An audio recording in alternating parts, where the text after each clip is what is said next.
Ora, muito boa tarde, estejam todos bem, muito obrigado por terem vindo. Como sabem, enfim, sou Eduardo Valente, o investigador da Plataforma para o Crescimento Sustentável, responsável pelo projeto de investigação Portugal e a União Europeia, em coordenação com o Carlos Costa Neves e o Jorge Vasconcelos, que está aqui connosco também. Eu gostaria, sobretudo, de vos falar do projeto de investigação e do documento que tem hoje convosco nas vossas pastas. Este projeto de investigação nasce da convicção de que Portugal deve ser um agente ativo no aperfeiçoamento da União Europeia, pois é este aperfeiçoamento que melhores condições oferece ao país para que se efetue com êxito a transformação do seu modelo de desenvolvimento e assim assegure o crescimento sustentável. É um projeto que ocupa o primeiro semestre de 2014, portanto, de janeiro, junho, e que visa refletir sobre o papel de Portugal no processo de aprofundamento da União Europeia. Este processo de aprofundamento inclui várias vertentes, enfim, vertentes políticas, económicas e financeiras, política externa. Nós, para cada uma destas vertentes, identificámos temas-chave, sendo que o de hoje em dia, aliás, que vamos abordar, o crescimento e o emprego, aborda mais diretamente as dimensões económicas e financeiras, mas também abarca as duas outras dimensões. Este documento de apoio, como verão na introdução, coloca duas questões em particular. Em que medida afeta o quadro europeu a capacidade de Portugal para crescer na União Europeia? E o que pode fazer o país no âmbito de uma participação ativa na União Europeia para promover o crescimento e o emprego em Portugal? Para responder a estas duas questões, o documento dobra-se em duas partes. Uma primeira, que apresenta a coordenação económica europeia do ponto de vista da sua aplicação a Portugal, depois do Programa de Assistência Económica e Financeira, enunciando as principais características e limitações deste quadro europeu. E um segundo, que descreve as principais iniciativas desenvolvidas em discussão ou simplesmente propostas a nível europeu em prol do crescimento e do emprego.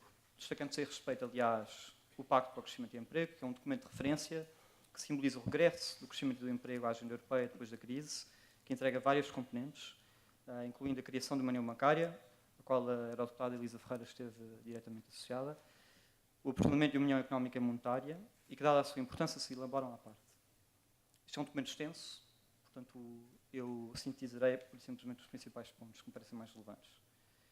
Portugal vai concluir um programa de assistência económica e financeira dentro de 2 semanas e, independentemente do rumo que siga a curto prazo, continuará a supervisão atenta das instituições europeias e internacionais, pelo menos durante as próximas 2 décadas, até ao reembolso da maior parte dos empréstimos contraídos sobre este contexto. A ideia de que a supervisão europeia termina, portanto, com o programa é uma ilusão, o que não é necessariamente mau, se, como veremos, esta supervisão for complementada por outros instrumentos. Ao concluir o Programa de Assistência Económica e Financeira, Portugal transita para um regime distinto de governação económica europeia. O país ganha maior margem de manobra na condução das políticas económicas e orçamentais, desfrutando de total liberdade a este respeito, sempre e quando se mantenha dentro dos limites acordados a nível europeu.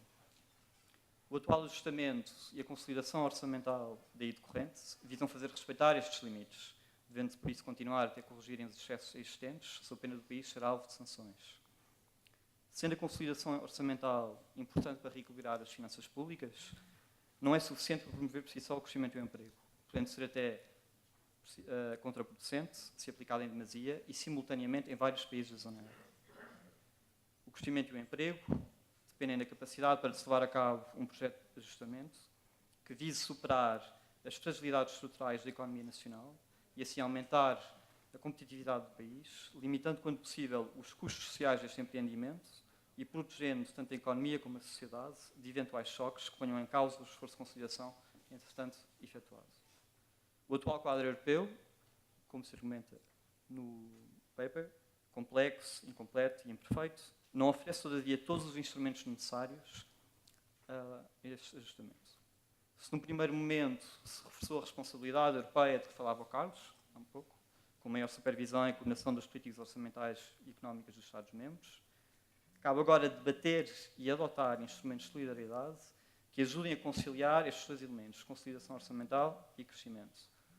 São estes elementos como um fundo de apoio às reformas estruturais, o desenvolvimento de um orçamento para a zona euro, com vista a financiar um instrumento de estabilização macroeconómica, ou inclusive até a criação de instrumentos de emissão conjunta de dívida a nível europeu.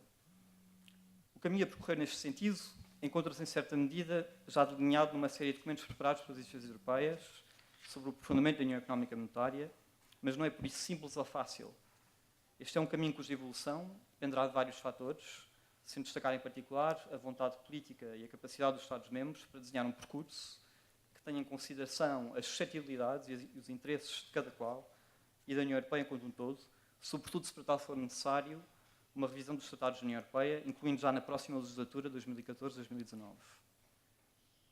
Este é um caminho que se insere num diálogo entre a responsabilidade e a solidariedade europeias. Um diálogo que pode tanto avançar ante uma situação crítica, como estagnar com acalmar a tempestade.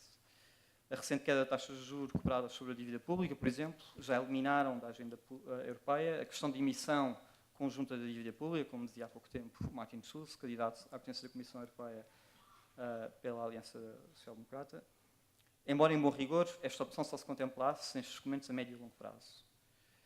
Em todo o caso, esta dimensão institucional não esgota as opções para promover o crescimento e o emprego em Portugal no quadro europeu. Há outras iniciativas que cabe mencionar, aproveitar e apoiar. São estas a utilização dos fundos europeus, como os fundos europeus estruturais e de investimentos, o Horizonte 2020, em cuja negociação a deputada Maria de Graça Carvalho esteve envolvida, a concretização do mercado único, e em especial dos setores de energia, transportes, mundo digital, a mobilidade laboral, o comércio, enfim, todo um conjunto de categorias contempladas neste documento preciso sobre o âmbito do Pacto para o Crescimento e o Emprego, que acabo de explorar. Com o crescimento e o emprego, está em jogo o futuro que queremos para Portugal e o futuro que queremos para a Europa. Está em jogo também a partilha da soberania, mas, sobretudo, a partilha de um mesmo espaço europeu no qual sejamos livres de circular, estudar, trabalhar e residir.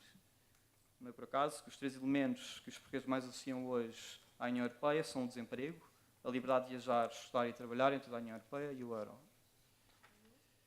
Cabe-nos a nós assegurar-nos que este primeiro elemento, o desemprego, se transforma em emprego, fazendo da União Europeia uma terra de oportunidade para todos os seus cidadãos, incluindo os mais jovens, com um desemprego total de cerca de 15% e um desemprego jovem de cerca de 35% no quarto trimestre de 2013, em Portugal, urge encontrar soluções. Talvez o professor Francesco Franco, que está aqui connosco hoje, recentemente publicou um capítulo sobre a projeção do ajustamento da economia portuguesa, nos possa dizer se estas elevadas taxas de desemprego deverão persistir por muito mais tempo. Eu tenho a certeza que este debate será enriquecedor, quer para nós todos que estamos aqui, como para mim também como investigador. Muito obrigado pela vossa atenção e passo agora a palavra para os nossos oradores.